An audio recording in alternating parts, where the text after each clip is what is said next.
নমস্কাৰ সকলোকে আকৌ এবাৰ স্বাগতম জনাইছোঁ আমাৰ ইউটিউব চেনেলত। আজি আছে 2000 প্লাছ জিকে সিৰিজৰ 35 নম্বৰ পাৰ্টটো হ'বলৈ গৈ আছে, গতিকে ভিডিঅ'টো স্কিপ নকৰিব, লাষ্টলৈকে চাই থাকিব।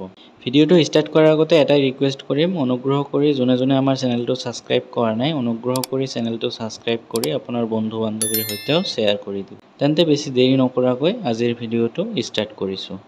আজিৰ ভিডিঅ'ৰ প্ৰথম প্ৰশ্নটো সুধিছে তুংখুঙীয়া ব্ৰঞ্জি ইজ ৰাইটেন বাই। তুংখুঙীয়া ব্ৰঞ্জি লিখিছে, ইয়াতে অপশ্যন দিয়া আছে, অপশ্যন কেইটাৰ ভিতৰত কাৰেক্ট অপশ্যনটো কি হ'ব? ইয়াৰ কাৰেক্ট অপশ্যন হ'ব অপশ্যন ডি, সকলোৱে মনত ৰাখিব, শ্ৰীনাথ দুৱাৰ বৰবৰুৱা। তুংখুঙীয়া ব্ৰঞ্জি লিখিছে শ্ৰীনাথ দুৱাৰ বৰবৰুৱা, সকলোৱে মনত ৰাখিব। ইয়াৰ পিছত 2 নম্বৰ প্ৰশ্নটো সুধিছে name the Ahom king who married the Koch princess Mangala Devi. Koch ৰাজকুমাৰী মংগলা দেৱীক বিয়া কৰাই দিয়া আহোম ৰজাৰ নাম লিখা। ইয়াতে অপশ্যন কেইটা দিয়া আছে, ইয়াৰ ভিতৰত কাৰেক্ট অপশ্যনটো কি হ'ব? ইয়াৰ কাৰেক্ট অপশ্যনটো হ'ব অপশ্যন ডি, সকলোৱে মনত ৰাখিব, প্ৰতাপ সিংহ।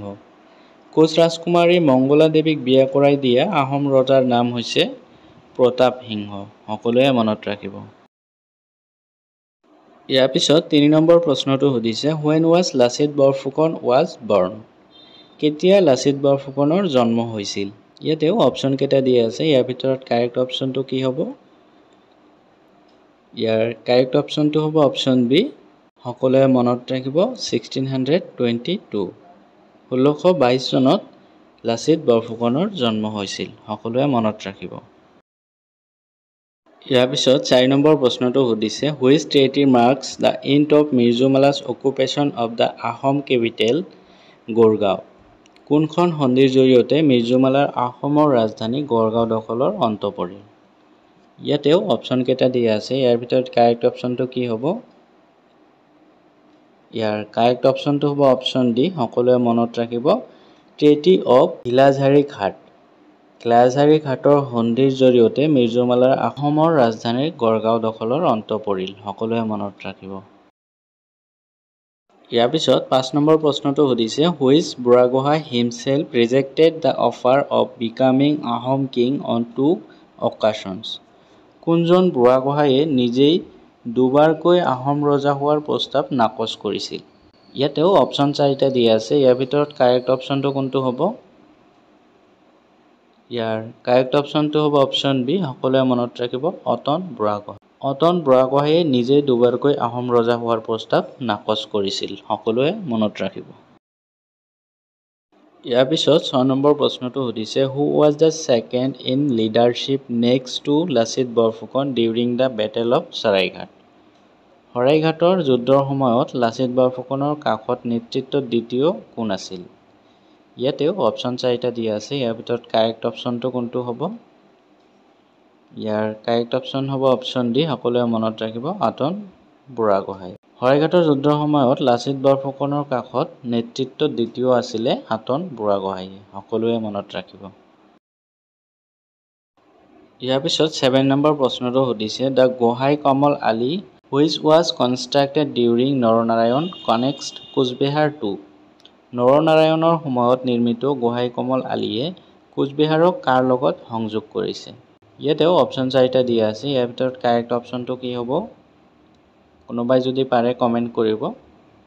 ইয়াৰ কাৰেক্ট অপশ্যনটো হ'ব অপশ্যন এ, সকলোৱে মনত ৰাখিব, উত্তৰ লখিমপুৰ, নৰ্থ লখিমপুৰ। নৰনাৰায়ণৰ সময়ত নিৰ্মিত গোহাঁই কমল আলিয়ে কোচবিহাৰক উত্তৰ লখিমপুৰৰ লগত সংযোগ কৰে, সকলোৱে মনত ৰাখিব। ইয়াৰ পিছত 8 নম্বৰ প্ৰশ্নটো সুধিছে in which year Koch king Naranarayan died. কোন বছৰত কোচ ৰজা নৰনাৰায়ণৰ মৃত্যু হয়? ইয়াতেও অপশ্যন দিয়া আছে, অপশ্যন কেইটাৰ ভিতৰত কাৰেক্ট অপশ্যনটো কোনটো হ'ব? পাৰিলে কমেণ্ট কৰিব।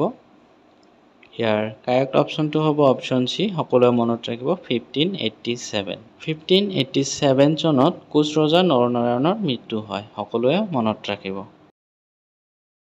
ইয়াৰ পিছত 9 নম্বৰ প্ৰশ্নটো সুধিছে in which year Chilarai manage to occupy the capital of Ahom Garhgaon. কোন বছৰত চিলাৰায় আহোমৰ ৰাজধানী গড়গাঁও দখল কৰিবলৈ সক্ষম হয়? ইয়াতেও অপশ্যন দিয়া আছে, অপশ্যন কেইটাৰ ভিতৰত কাৰেক্ট অপশ্যনটো কি হ'ব? পাৰিলে কমেণ্ট কৰিব। ইয়াৰ কাৰেক্ট অপশ্যনটো হ'ব অপশ্যন ডি, সকলোৱে মনত ৰাখিব 1563। 1563 চনত চিলাৰায়ে অসমৰ ৰাজধানী গড়গাঁও দখল কৰিবলৈ সক্ষম হয়, সকলোৱে মনত ৰাখিব।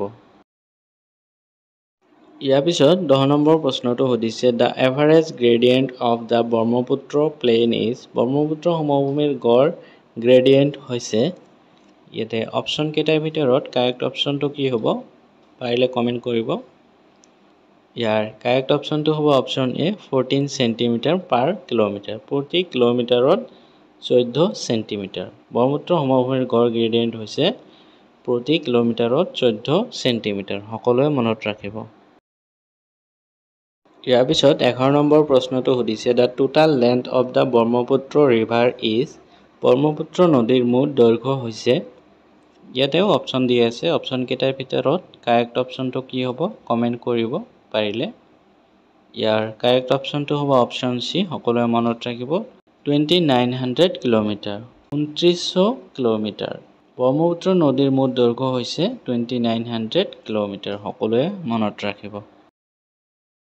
ইয়াৰ পিছত 12 নম্বৰ প্ৰশ্নটো সুধিছে, ইয়াত সুধিছে the total length of Brahmaputra river in India is, ভাৰতৰ ব্ৰহ্মপুত্ৰ নদীৰ মুঠ দৈৰ্ঘ্য হৈছে, ইয়াতে অপশ্যন কেইটা দিয়া আছে, ইয়াৰ ভিতৰত কাৰেক্ট অপশ্যনটো হ'ব অপশ্যন এ 916 কিলোমিটাৰ, সকলোৱে মনত ৰাখিব 916 কিলোমিটাৰ। ভাৰতৰ ব্ৰহ্মপুত্ৰ নদীৰ ওপৰত মুঠ দৈৰ্ঘ্য হৈছে 916 কিলোমিটাৰ, সকলোৱে মনত ৰাখিব। ইয়াৰ পিছত 13 নম্বৰ প্ৰশ্নটো সুধিছে when petroleum was first discovered in Assam, কেতিয়া অসমত প্ৰথমবাৰৰ বাবে পেট্ৰলিয়াম আৱিষ্কাৰ হৈছিল। ইয়াতেও অপশ্যন 4টা দি আছে, ইয়াৰ ভিতৰত কাৰেক্ট অপশ্যনটো কি হ'ব পাৰিলে কমেণ্ট কৰিব। ইয়াৰ কাৰেক্ট অপশ্যনটো হ'ব অপশ্যন বি, সকলোৱে মনত ৰাখিব 1889, 1889 চনত অসমত প্ৰথমবাৰৰ বাবে পেট্ৰলিয়াম আৱিষ্কাৰ হৈছিল, সকলোৱে মনত ৰাখিব। ইয়াৰ পিছত 14 নম্বৰ প্ৰশ্নটো সুধিছে the Bogibeel bridge কানেক্টছ the Dhemaji district with which one district, কোনখন জিলাৰ সৈতে বগীবিল দলঙে ধেমাজি জিলাক সংযোগ কৰে। ইয়াতেও অপশ্যন কেইটাৰ ভিতৰত কাৰেক্ট অপশ্যনটো পাৰিলে কমেণ্ট কৰিব। ইয়াৰ কাৰেক্ট অপশ্যনটো হ'ব অপশ্যন ডি, সকলোৱে মনত ৰাখিব ডিব্ৰুগড়। ডিব্ৰুগড় জিলাৰ সৈতে বগীবিল দলঙে ধেমাজি জিলাক সংযোগ কৰে, সকলোৱে মনত ৰাখিব। ইয়াৰ পিছত আজিৰ ভিডিঅ'ৰ শেষৰ প্ৰশ্নটো সুধিছে what is the total length of the Bogibeel bridge, Bogibeel দলঙৰ মুঠ দৈৰ্ঘ্য কিমান। ইয়াতেও অপশ্যন কেইটা দিয়া আছে, ইয়াৰ ভিতৰত কাৰেক্ট অপশ্যনটো কোনোবাই যদি পাৰে কমেণ্ট কৰি জনাব। ইয়াৰ কাৰেক্ট অপশ্যনটো কোৱাৰ আগতে এতিয়ালৈকে যদি আপুনি আমাৰ চেনেলটো ছাবস্ক্ৰাইব কৰা নাই, অনুগ্ৰহ কৰি চেনেলটো ছাবস্ক্ৰাইব কৰি আপোনাৰ বন্ধু বান্ধৱীৰ সৈতেও শ্বেয়াৰ কৰি দিব। ইয়াৰ কাৰেক্ট অপশ্যনটো হ'ব অপশ্যন এ, সকলোৱে মনত ৰাখিব 4.9 কিলোমিটাৰ। 4.9 কিলোমিটাৰ হৈছে বগীবিল দলঙৰ মুঠ দৈৰ্ঘ্য, সকলোৱে মনত ৰাখিব।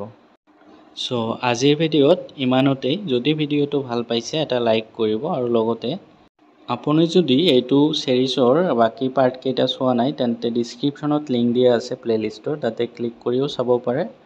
আৰু ছ'চিয়েল ষ্টাডিজৰো বহুতো কেইটা ইতিমধ্যে পাৰ্ট হৈ গৈছে, সেইবিলাকো ক্লিক কৰি চাব পাৰে। চ' আজিলৈকে ইমানেই, থেংকছ ফৰ ৱাচিং।